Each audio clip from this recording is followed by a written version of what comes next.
Horror games have always intrigued me, especially independently made ones. Yeah, sure, they can be funny, confusing, or even downright awful. Hey you, you're finally awake. But sometimes, out of nowhere, there will be a shining beacon that burns so brightly that it sets itself apart from the rest. It's on another level. I think N4BA's From the Darkness does just that. If you're interested in random indie horror games or indie games in general, give this channel a follow so you can learn what comes out weekly. Thanks, love ya. Indie games come and go so quickly, especially now, with generations of kids with nothing but time growing up with dreams of making video games. Many are often just done as a passion project with no limitations except their talent, knowledge, and imagination. While the upside is this means more games for us to play, the downside is there's more games for us to play. Short indie titles don't usually stick around for a long time. A week, two maybe, but the game From the Darkness has been stuck in my mind since the day I played it. Yeah, I know, the font, but from the get-go, you're confused. What is this game about? You go to the Steam page and the description leaves you with maybe even more questions than you already had in the first place. From the Darkness is a psychological horror game with a scary atmosphere, and the game takes place in an old Soviet abandoned apartment. Okay, great. We start our journey at the bottom floor of said apartment building, and right away you feel uncomfortable. It's close quarters. A broken elevator noisily opens and closes its doors, and you have to make it to room 64, your late father's apartment. It's revealed we are here to retrieve a childhood photo album from his old apartment. After passing through dark doors in the eerie silence, you finally come to a multi-unit with rooms 63 and 64. We unlock the door, and you're instantly greeted with the pitch-black apartment you'll be spending the next hour or so in.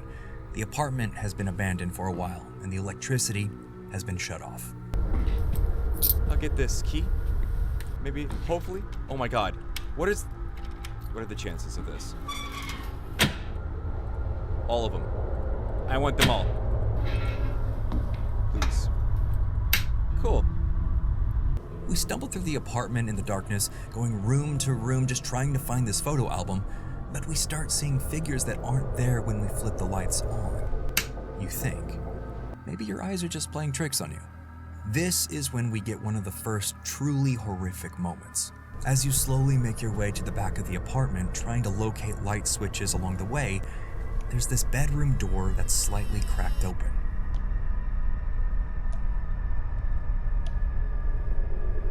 And this is where the game starts to show why I love it so much. The nuance and subtleties that the dev uses to grow your discomfort build and build upon each other. They don't just throw jump scares into your face left and right. You have to work up the courage, and they work for the privilege to do that.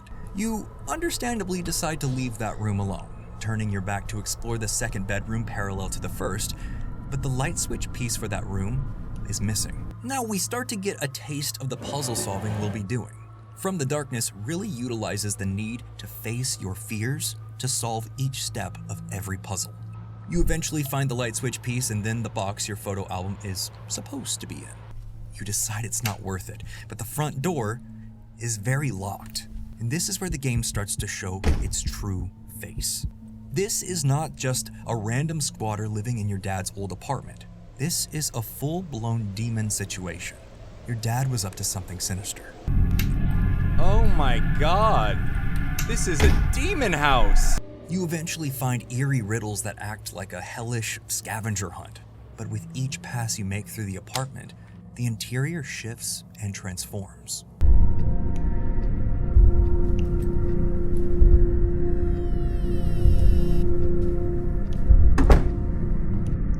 After hearing the 7-foot man eating something loudly from within the room, after you see the undead in a mirror, you find out the only way to rid the apartment of its demon is to light these particular candles you found in each room. Only there's no lighter. The front door literally busts off the hinges. Ah! Oh my god. And you realize this is not just localized to your father's apartment. The whole building has shifted into your own personal hell. You find the dark stairwell you walked up just minutes earlier has changed into a sort of prison. one made from industrial metals and body parts. I think the game's tone does a serious shift here. While most of the scares we've had thus far have been pretty psychological, this part is very physical.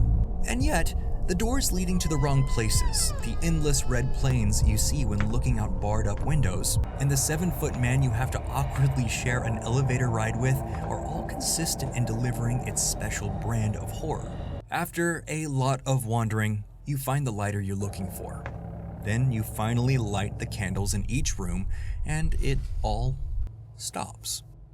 It returns to how you found it, just a shabby bachelor pad. You open the door to the apartment and race down the several floors and are greeted with the same endless hellscape you saw earlier.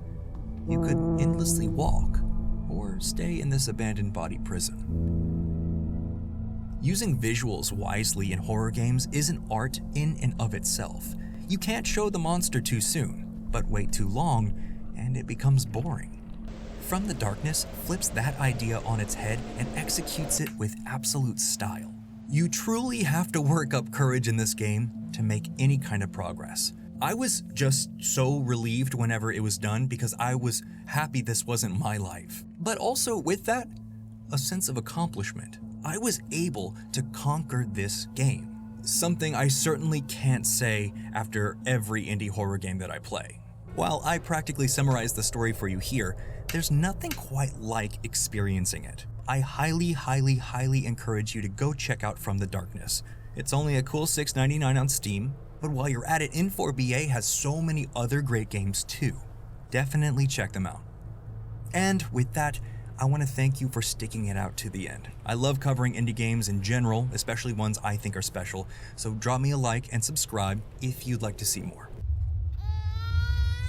Fuck yeah. I'll catch y'all later. Peace.